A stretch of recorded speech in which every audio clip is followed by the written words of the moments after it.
All right, so on the next one, number 6 says that Nata spent $28 on 2 DVDs at this rate. How much would 5 DVDs cost? Again, remember, we're looking at the end to see how to set up our numbers. My last number given to me in the question, what is that, Omar? Okay, but what number is given to me? I need that to be put away, okay? No, Kelsey. 5, thank you. What is 5 talking about? 5 is talking about what, Carlos? The DVDs. Guys, it's just the DVDs. This is saying how much would 5 DVDs cost? The 5 is just the DVDs. So when I set this up, those DVDs are what should be on the bottom.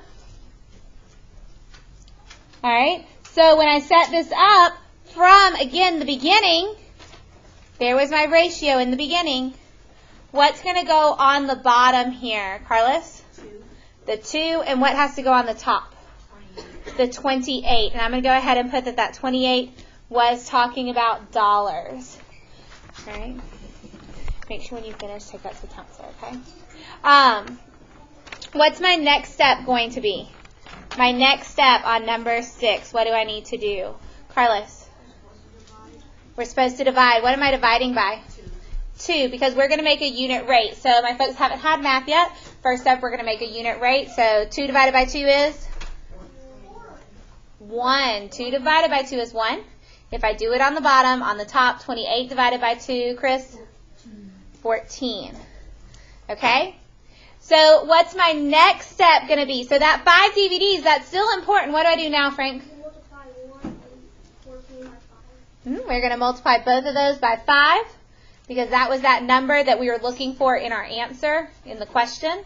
So 1 times 5 is 5, and 14 times 5, Chris? 70. So again, guys, I can look over here. That top number was money, so that's my $70. The bottom number was my DVDs.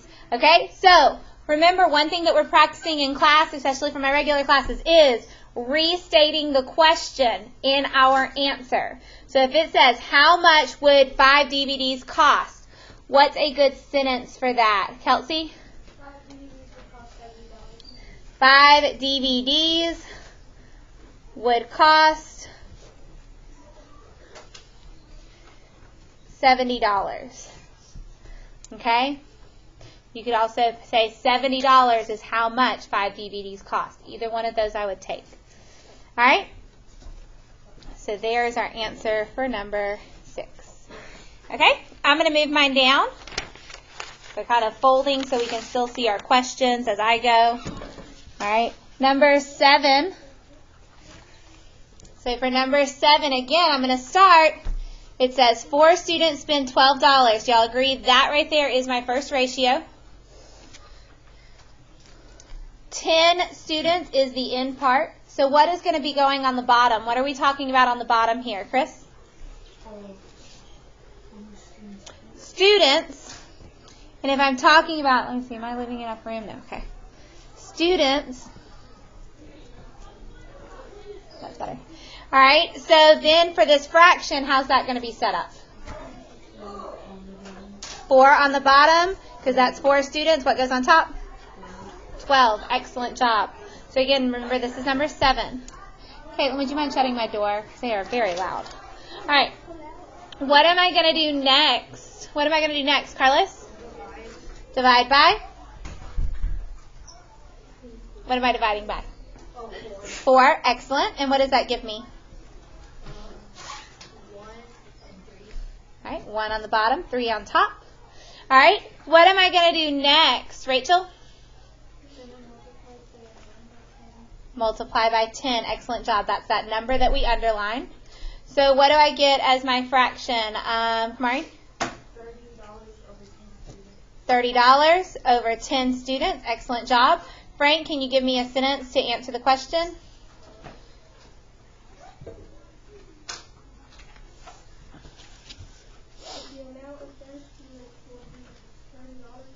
Okay.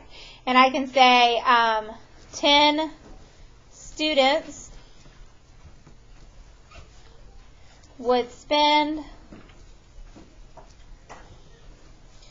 $30 on the school lunch. Okay. You weren't in class today, were you? All right, let me give you a copy of the work instead. All right, are there any questions about number 7? Questions about number 7? That'll be in the video. And then, your homework is at the bottom in the book. Okay. All right, number 8. So I'm going to fold that down, and let's look at number 8. So while I'm doing that, if you'll please make sure you're reading number 8.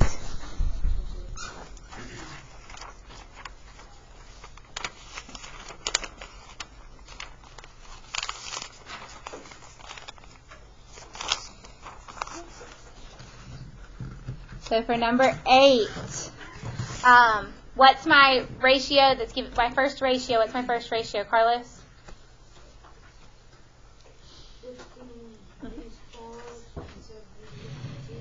Perfect. 15 baseballs, 75 ounces. Excellent job. All right.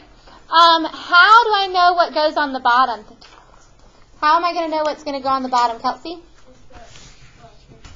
It's the last information. So it tells me 15 ounces. So what's going on the bottom? Ounces. So I'm going to put ounces on the bottom. So in that first ratio, what order is that going to go in, Chris? Say that again. 15 at the bottom. Wait, no. 15 at the top and 75 on the bottom. 15 on the top, 75 on the bottom, because 75 is my ounces. Stop squeaking our feet. And 15 goes on top. 15 is talking about the baseball. So I'm going to write that up here. Okay. What do I need to do next? Frank. Divide it by 75. Divide it by 75. All right, 15 divided by 75. What happens when I do that? Kamari?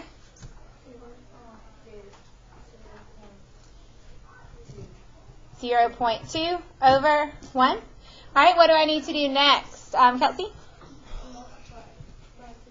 Times 15. Times 15. So what do I get as my answer on this problem? T-Bit. 3 over 15. And remember, that was talking about baseballs and ounces. So I'm just going to write that in again. Baseballs, ounces. How many baseballs weigh 15 ounces? Give me a good sentence here, Omar. 3 baseballs weigh 15 ounces. Perfect. Exactly like the question asked. All right. On number 9, kind of speeding through some of these a little bit. Number 9, what's my first ratio that it tells me? First ratio it tells me, Chris?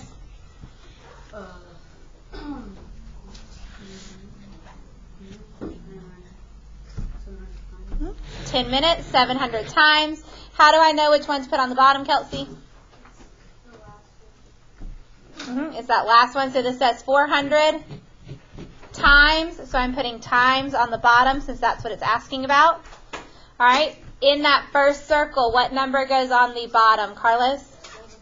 700. And on the top? 10. Excellent job. What am I going to do next, Cooper? We divide by 700 for each. Divide both of them by 700. What does that give me on that next fraction? Omar? 0.142. Does it stop there?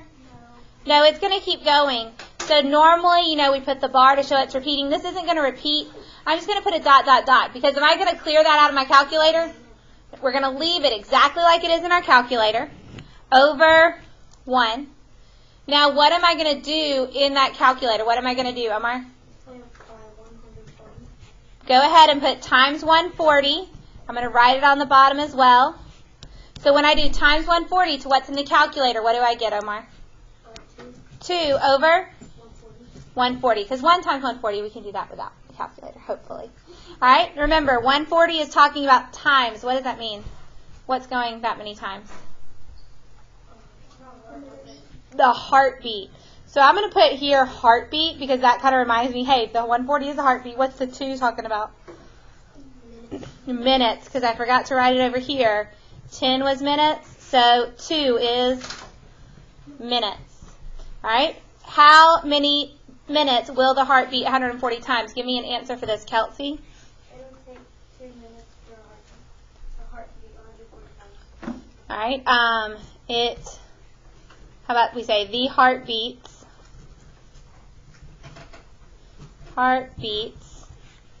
140 times in 2 minutes. Or in 2 minutes, the heart beats 140 times. Any of those will be fine. Okay? Make sure we're talking about 140 heartbeats in 2 minutes is perfect, okay? All right, next one, number 10. Number 10, what's my ratio that it gives me at the beginning, Chris? 8 and 20. All right, how do I know what goes at the bottom? Kaylee? It says 40,000 students, so what's going on the bottom? Students. So in my first ratio, what number goes on the bottom? Omar? 20 over? 8. All right, what is 8 talking about? Frank? It is 8 out of 20 students, but what is the 8? What is the 8, Kelsey? How many are absent from school in less than 5 days? So I'm just going to write absent. Okay, thank you, Jordan. All right, what am I going to do next here? What comes next? Chris? Divide by? 20. Excellent job. All right, what do I get when I divide that by 20? Omar? 0.4 over? 1. All right, what am I going to do next? Carlos? By? 40,000. Big number. 40,000. Okay, what do I get when I multiply that, Frank? 16,000 over 40,000. My pen doesn't even like these numbers. It's running out of ink. All right, so 16 is talking about the ones that are absent, and the 40 is talking about the students. So, how many students would be absent from school less than 5 days a year out of 40,000 students? Give me a sentence. Come on.